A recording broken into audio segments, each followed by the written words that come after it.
Bom dia. Que a graça e a paz do Senhor Jesus Cristo seja em sua vida, no seu lar, em seus negócios. Quero agradecer a Deus por permitir entregarmos nossas primícias a Ele e juntos desfrutarmos de mais um dia dessa palavra que se encontra no Evangelho de Mateus, capítulo 7, versículos 13 e 14. Entrai pela porta estreita, porque larga é a porta e espaçoso o caminho que conduz à perdição, e muitos são os que entram por ela. E porque estreita é a porta e apertado o caminho que leva à vida, e poucos há que a encontrem. Ao meditarmos sobre esses versículos, temos que entender o contexto, de que eram instruções finais do Sermão da Montanha, proferido por Jesus a todos que estavam ouvindo ele e para nós até hoje. Mas, ao evidenciar estes dois versículos que lemos, vemos a profundidade de uma decisão. Quando decidimos algo em nossa vida, a fazemos tanto para o bem quanto para o mal. Aqui Jesus foi muito claro dizendo que ao entrar por uma dessas portas, diremos e afirmaremos qual o caminho que queremos tomar. Portanto, pondere cuidadosamente, escolha sabiamente. Vida e morte estão no rumo de que você tomar. O que é óbvio em tudo isto é o fato de que, não obstante todo o poder de Deus, os homens podem rejeitar a sua vontade. O seu longo e árduo trabalho redentor resulta finalmente, não em um decreto irreversível, mas em um convite solene. O homem não é um robô. Sua vontade, por determinação de Deus, é inviolável. Jesus pode suplicar, mas não pode te forçar a nada. Assim, ele nos ensina pacientemente e então insistentemente nos chama. Temos que decidir entre o caminho da renúncia, da fé, da submissão e da confiança e o caminho da rejeição, da desobediência e da rebelião. Ele insiste com seus ouvintes para que escolham entre estas alternativas, considerando não somente suas exigências, mas também suas consequências. Aonde este caminho me levará? Que tipo de fruto esta árvore produzirá? Resistirá esta casa à mais violenta tempestade? O caminho estreito não é somente decidir por um lugar apertado, sem opções, sem graça, sem oportunidades, sem amigos, sem pessoas, sem alegria, sem diversão, sem sucesso, mas sim um lugar de mudança, de escolhas, de transformação, de profunda intimidade, de preenchimento de todo o vazio, de uma graça abundante, de um encontro com Jesus. Muitos escolhem da boca para fora entrar na porta estreita, mas com aquele pensamento enganoso, como Jesus alertou sobre os falsos profetas.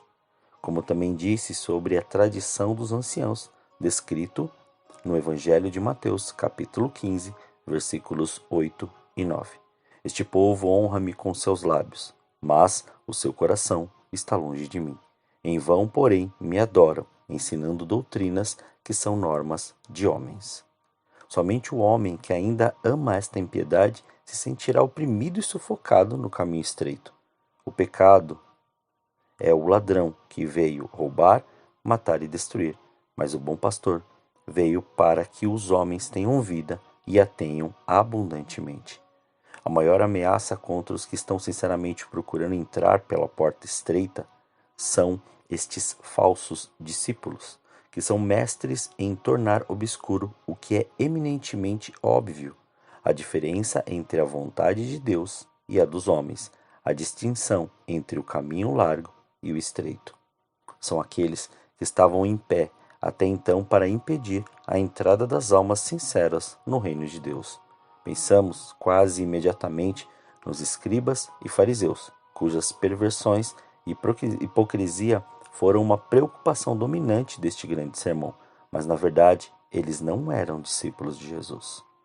Mas o perigo real destes falsos profetas está em seu habilidoso engano. Eles chegam vestidos de ovelhas. Seu verdadeiro caráter e intenção estão sempre ocultos por uma aparência de piedade. eles se fazem passar por discípulos.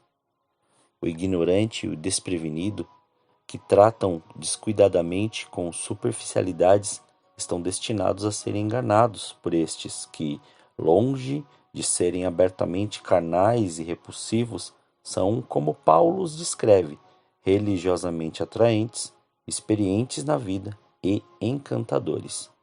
Eles são justamente o tipo de pessoa que levaria os observadores superficiais a perguntar como estas pessoas boas, sinceras e instruídas poderiam estar errados? Se quisermos andar em segurança no caminho estreito, temos que ser prudentes, como descrito no Evangelho de Mateus, capítulo 10, versículo 16. Eu vos envio como ovelhas entre os lobos. Portanto, sede prudentes como as serpentes e simples como as pombas. Os falsos profetas da era do Velho Testamento eram homens dos quais todos falavam bem. Sua pregação era sempre confortante, mesmo quando as circunstâncias exigiam advertência e repreensão. Eles profetizavam mentiras, mas eram sempre mentiras atraentes que serviam a seus próprios propósitos egoístas. A advertência presente de Jesus revela que as coisas não devem ser diferentes na era do Evangelho.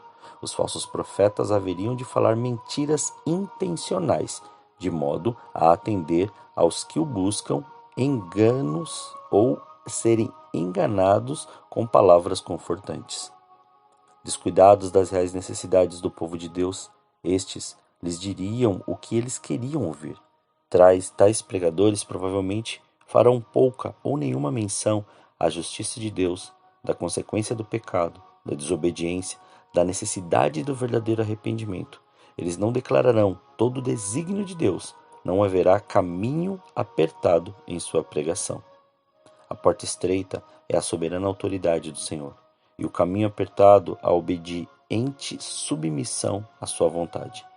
Aqueles que entram não se encontrarão mais fazendo a coisa esperada, tradicional e óbvia. Seguindo o Filho de Deus, suas vidas serão tão diferentes como os seus destinos. Estaremos nos desfazendo de nossa velha estrutura, com seu modo arrogante, egoísta, mentiroso, teimoso e orgulhoso, e entregando a mente e as atitudes ao Espírito Santo, que nos conduzirá seguros ao caminho proposto. A única coisa que a porta estreita arranca de nós é aquela impiedade que nos envenena e destrói. A analogia de Jesus, referente à natureza. A árvore é conhecida pelos seus frutos, frisa o ponto que a cidadania do reino não é matéria de aparência, mas de existência. As pessoas, como as árvores, produzem o tipo de fruto que a natureza exige. Portanto, ser um cristão não é simplesmente questão de fazer alguma coisa nova, mas ser algo novo. É o tipo de vida que começa do coração, no centro do seu ser. Esta é a razão por que só é produzida por um novo nascimento, como lemos no Evangelho de João, capítulo 3, versículo 3. Jesus respondeu: em verdade te digo que quem não nascer de novo não pode ver o reino de Deus. Alguns têm tentado seguir a Cristo, acrescentando alguma nova dimensão às suas vidas, quando é a vida em si mesma que tem que ser mudada. Um lobo pode vestir-se de lã, porém não pode produzi-la. A decisão é nossa, mas com um adendo importante: estar numa igreja, fazer alguma apresentação, dizer que está em algum lugar religioso, exercer algum cargo, não quer dizer nada, mas sim aquilo que você se torna revela que caminho escolheu. Voltando a repetir, não é o só fazer, mas primeiramente o ser. O Senhor não quer só o início, Ele quer o fim. Ele não está preocupado com suas indagações, mas com o propósito que tem para a sua vida. Não fique preso às palavras e às muitas frases de efeito, mas sim fique naquele que te deu a condição de transformação, reconciliação, amor, cura e salvação. Procure ouvir a voz do Espírito Santo. Receba a palavra que vai alimentar o seu espírito e não o seu ego e a sua mente. Você precisa do Senhor. e da revelação do seu poder, e não de motivação emocional e intelectual. Não queira aquilo que te agrada, mas aquilo que necessita. Como diz no livro de Salmos, capítulo 37, versículo 5. Entrega o teu caminho ao Senhor, confia nele e ele tudo fará. Descanse no Senhor e espere nele. Oremos. Senhor, nós te louvamos e te agradecemos por esse dia. Muito obrigado pela oportunidade de entregarmos mais uma vez as nossas primícias, estas primeiras horas a ti. Entregarmos tudo aquilo que temos e que somos, para que o Senhor cumpra e estabeleça o seu querer a este novo dia. Pai, somos gratos pelo seu amor e por todo o seu cuidado, mas mantenha-nos alerta, mantenha-nos, Pai, apercebidos de todas as coisas que estão acontecendo nessa terra, de todas as palavras que ouvimos, de tudo, Pai, que nos é dito e que nos é falado. Revela-nos no íntimo, Senhor, do nosso ser, para que possamos, ó Pai, saber discernir o que é seu e daquilo que não é.